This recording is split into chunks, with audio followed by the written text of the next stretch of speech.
Subject Computer Science, Class 9, Chapter number 3 Networks. Teacher Sarmad Ali.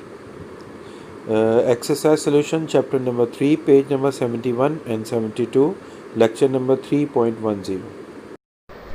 अस्सलाम वालेकुम बच्चों, बिस्मिल्लाहिर्रहमानिर्रहीम। जैसा कि बेटा लास्ट टॉपिक में हमने रीड किया था नेटवर्क्स का और हमने उसकी समरी भी की थी। आइए अब एक्सरसाइज की तरफ नज़र डालते हैं और एमसीक्यूज़ और फिल इन द ब्लैंक्स को करते हैं और क्वेश्चंस को देखते हैं। सबसे पहला है जी चूज़ द करेक्ट ऑप्शन।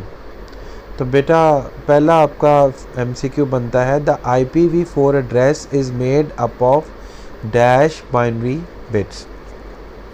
हम जानते हैं हमने दो एड्रेस पढ़े थे, एक IPv4 था और एक IPv6 था। तो इसका पहला आंसर है जी 31, दूसरा है 29, तीसरा है 32 और चौथा है 30। तो इसका जो सही आंसर है वो है 32। थर्ड आंसर को बेटा टिक कर लें।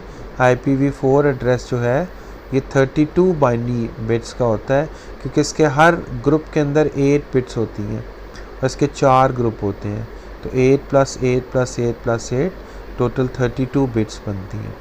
Routing is the process of taking the data from one device and sending it to another device in different। तो इसके डिफरेंट आंसर्स हैं जी। एक है चैनल, दूसरा है नेटवर्क, तीसरा है पाथ और चौथा है एरिया। तो आपको ये पहले भी हमने पढ़ा है और कई दफ़ा हमने पढ़ा है कि राउटिंग जो है वो एक ऐसा अमल है जो एक डिवाइस की मालूमात को दूसरे डिवाइस में भेजता है जो डिफरेंट नेटवर्क्स पे होते हैं। तो इसका सेकंड आंसर दुरुस्त है नेटवर्क। तो आप बेटा इसको टिक कर लें। तीसरे एमसीक्यूज़ की तरफ आते हैं। थर्ड एमसीक्यू है जी DHCP स्टैंड्स फॉर। इसके डिफरेंट ऑप्शंस हैं जी। Data hosting computer protocol, dynamic host computer protocol, dynamic host configuration protocol, none of the above.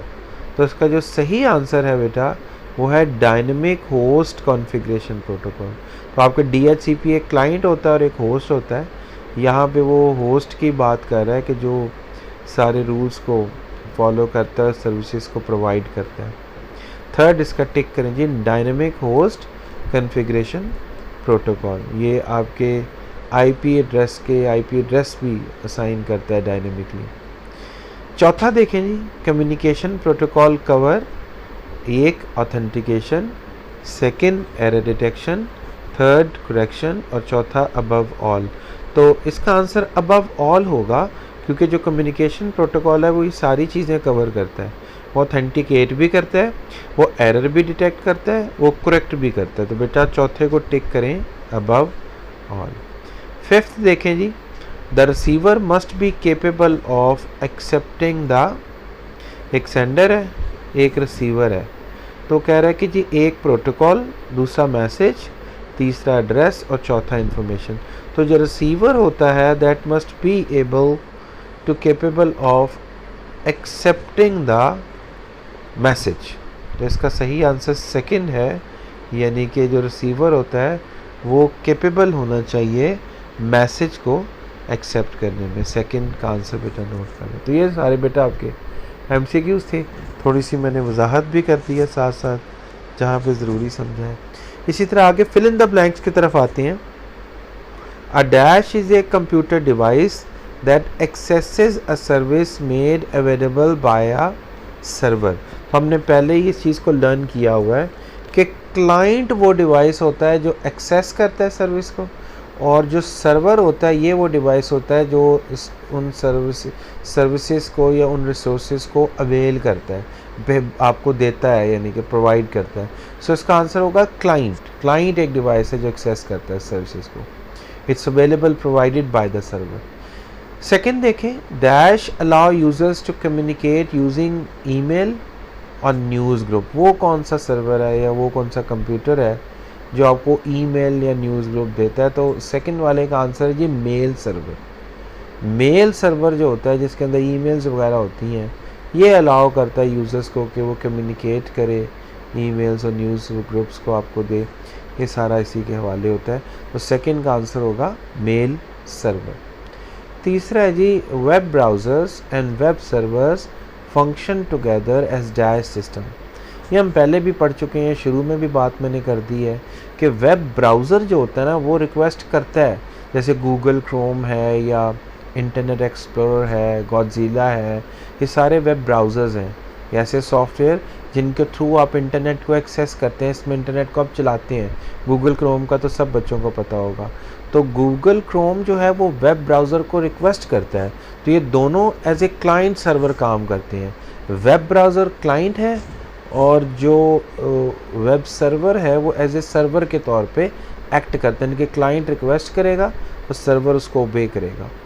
चौथे को देखते हैं जी, a protocol define dash and dash for communication between a sender and receiver. तो जो protocol होता है वो क्या चीज़ है जो सेंडर और रिसीवर करता है? Rules and regulation. प्रोटोकॉल का मतलब ही रूल्स एंड रेगुलेशन है, जो कम्युनिकेशन के इस्टेब्लिश्ड होती हैं दो चीज़ों के दरमियान, सेंडर और रिसीवर के दरमियान। ये भी बात हम ऊपर कर चुके हैं, फिफ्थ वाला fill in the blank. Router connect multiple together. तो जाहिर है कि राउटर का जो काम होता है वो डिफरेंट नेटवर्क्स को जोड़ना है, तो मल्टीपल के आगे नेटवर्क्स आएगा। एवरी डाटा पैकेट, सिक्स है जी, every data packet has an dash address. जितने भी डाटा पैकेट्स होते हैं, मालूमात जो जाती है, हर एक अपना एक एड्रेस होता है, इसको कहते हैं आईपी, इंटरनेट प्रोटोकॉल एड्रेस। ये सिक्स है जी आपका। सेवंथ को देखें, IP addressing must be understood as the part of dash for conversation. IP addressing जो है ओवर द इंटरनेट, तो ये मस्ट बी अंडरस्टैंड की जानी चाहिए as the part of protocol for conversation over the internet. यानी कि जो आईपी एड्रेसिंग है वो आपकी कन्वर्सेशन का एक हिस्सा होती है लाजमी, उसके बगैर कन्वर्सेशन पॉपुलर नहीं हो सकती। आगे चलते हैं जी, एट्थ पे, email stand for electronic mail, यानी कि ईमेल एब्रीविएशन इलेक्ट्रॉनिक मेल का। नाइन्थ देखें, in a computer network devices are connected through communication channel. तो बेटा नाइन्थ का आंसर जो है वो चैनल है। And the last but not the least is 10, a client access a service made available by a server. ये बात हम पहले भी कर चुके हैं।